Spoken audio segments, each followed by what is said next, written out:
talkatula Samoa Entertainment TV nei po itula ai usimaya fa fonga ka apupunga ona tamua.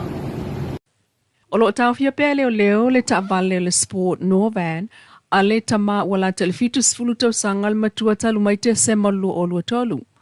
O le isile tavale na avane leo su epele o tavale le ana la vea ile ia onga o le University wa Samoa ya tu au Maltino.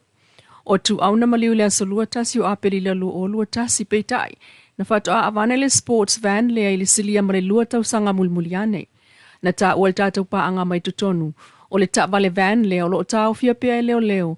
Na o leo avane au noa ma se pepa fa atanga fa altula fono. Na fa ato a fa amaliaina le nala asanga o su enga fa pia le lua so mulmuliane. Peitai. Wale van ma walunga e pe ona ulua i masalomia i su enga leo na la vea i tua au. Ai utua i ai neile Noah Sports Van i tua inga mawalalo. Ele i mawasta to tala mai le ai ngai anal tama i Sports Van lea. Ai o ta ual tato pa anga mai tutonu o lo o ta ofia pea leo le nata avale ona watua ia sa mawai le toto mai lalo le ta avale lea ina ua aveso e su e li fale insinia i le pea i le taimina avane ai i ate sema lua o lua tolu. E o mai nei, o lo te ena pea leo le moli maua Samuelu le au lea e tau fia i tanu malala i teim nei. I moli anga olo na whaio ni tala wha maluma, peitai. O le moli mau malo a Samuelu le tau sanga taluai.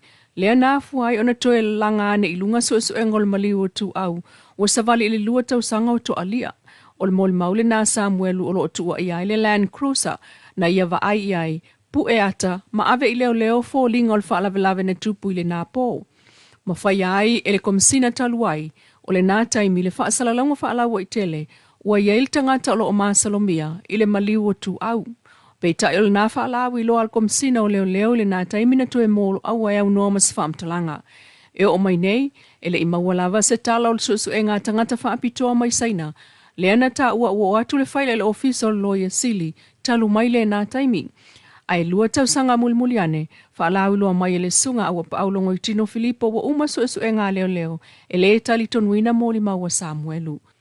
O lea soe tue vala a waile mta upul wha amsinonga mō leisio na la sanga ile mta upula valea, e so o tanga ile maliu tu au malitino o le investea wa Samuelu a whelua tasi. Inisi o tala wa taula lata ane iai, probability.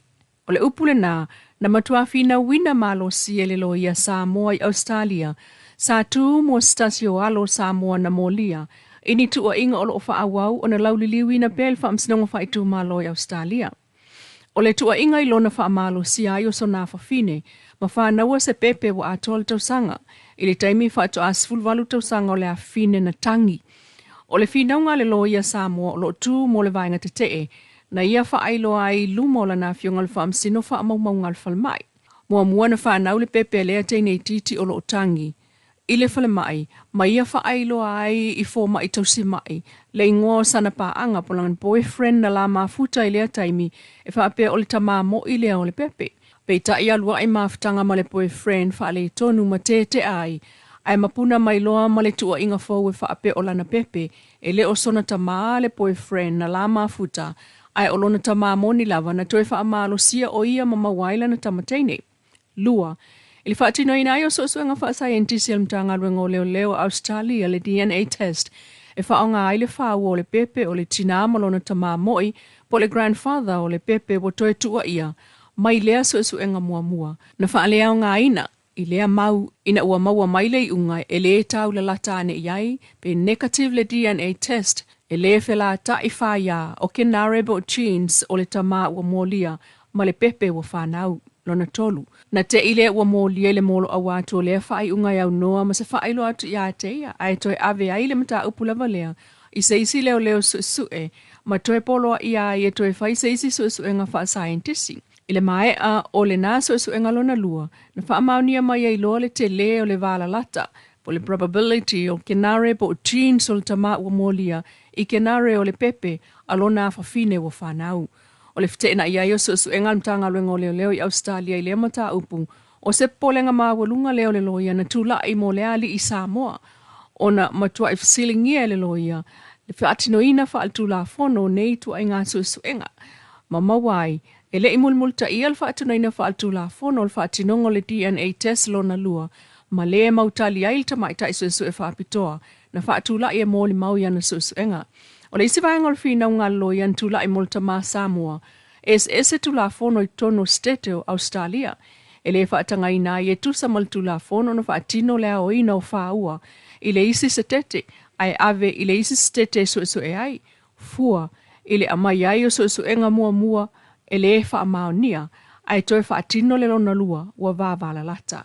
Na mai tau ina foi, e lo ia na tula ai, ma le fionga le whaamasino, le mautali, fefe le leo le tamaita isu e whaapitoa na toi whaatino ina su engo le DNA test, ina ua toi fasilingia le lo ia Samoa. Pe ai se ana whaalea o ngā ina mua ai, whaamaumaunga o le DNA test, na whai mua, ai le au mai whaatasi ai pe ai le whaila, se i wā ili ai lona esenga ma fasilingia lona whaamaoninga le whaatino ina o ngā luenga i tusa, ma lau tula fono. I le fasilingi ai e tātou talafou o le sunga le lo ia Samoa le na tula i mo le mata upu, o lana tali pupu, a wana i tali tonu ina ngō fieni whaamaumaunga, a ia fasilingi a pea lona whaatinonga, pe na tusa mata iala whaale tula fono. O tola po ai lea mata upu mo lona tola rawina muli, mamawa tuai sona taun unga e tātou talafou o iluma. Tātou tala toi tuli loa le o se taimi mua lea mai le o se taimi muli foi. Wasi ai le sunga le whawhengainga Reverend Dr. Freddie Soalo, ma le ekalesia a Yesu le maaturimanu i Melepone, Australia, alo mawhanau o malangatu i ngā ruenga whaavaitaimi Australia. O le stona inte nei na si ai le sunga le whawhengainga ma le ekalesia le apitanga o no foi se vaenga o alo tamaitai. O le au malanga whaavaitaimi whaato alua maasina talonto ai Australia, i lalo polkalame o ngā ruenga whaavaitaimi. O nei alo tamaitai o lo ngā lue, e se whale whasimanu, i le tu i mātu i sae o le stete o Victoria. O le aunga mal whaamoe pe on sauno i le sunga le whaafenga inga so alo. Mua o le toi whaamanatu, whaamalo si au leo le upo le atua.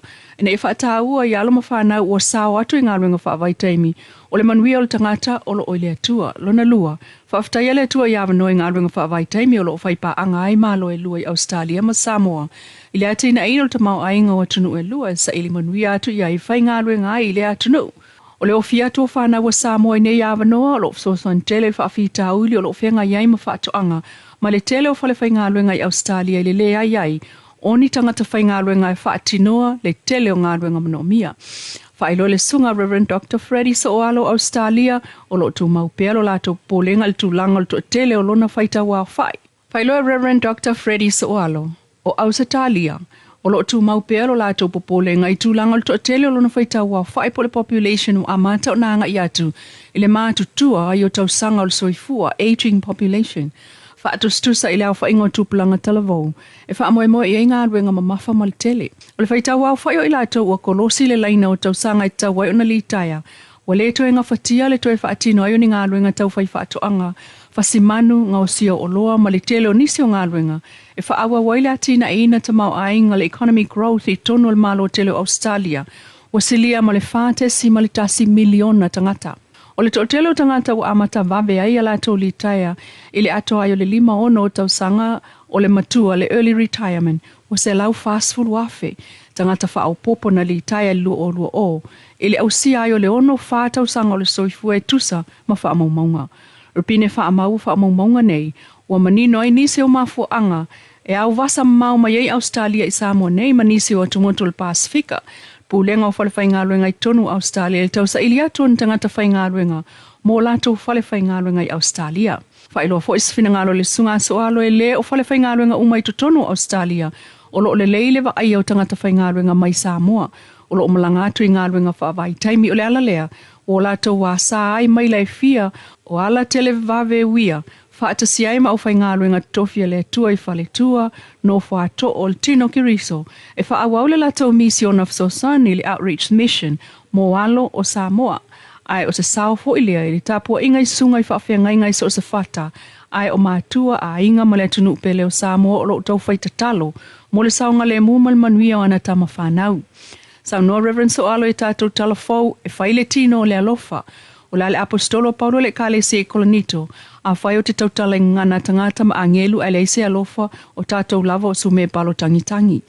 To tele e tautala e alofa peta ia noa mas whatinonga, O le ala le utula ia ile sungal whaafenga inga tamam tina alom whanau o le tino kiliso i Australia. E whaatino le moni o le alofa whaale tua mo whanau o Samoa o lo autova atu i ngāruenga whaavai taimi i Australia. Mai o se whaamnatu sili fo ilea i alau au nanga, ilo tātou wanga atu, ile whaamnatu ina o le e seta, ina ia mana tua pea le alofo Yesu, ia mua i alofa mai ai ia i tātou. E ao, o na toe whaatino i nātu le nei alofa. Whautuol whaafenga inga mo whanau o autova i Australia, awane i whaangalo le atua, ina ua maua tupe mga ruenga lei, a ia ave avea i ona toe i loan whaafta i atu i le li ina afua i a manuia. Lua ia whaailoa ma tausia le ami o pūlea le lei, tolu tausil whaaloalo, mo masa ni aile Samoa ma le ava fatafata, wha, ai ia awane ingalo, o nā lolofa mai i mātua a inga to o lua ma whanau na mafuai, o na tuua maftanga sa ili manuia Australia. O le nau ta inga, o le sungal whaafenga inga ma le kālesia, awane i vi i ai se tangata i le anganga mama, o wha o sofia i le anganga pa i o le li. Nei fisosoani, o lo o lato whaatino i nai, le misi o nā lofa ia mawanu ngai le vi ingo le atua, saonga le mū, ma manuia whana uma Samoa o lo autova atu i Australia. Lau Samoa Entertainment TV, mai pia, toi whairai fo i le aswa tai au, le lofa o le atua, pasoi fwaya.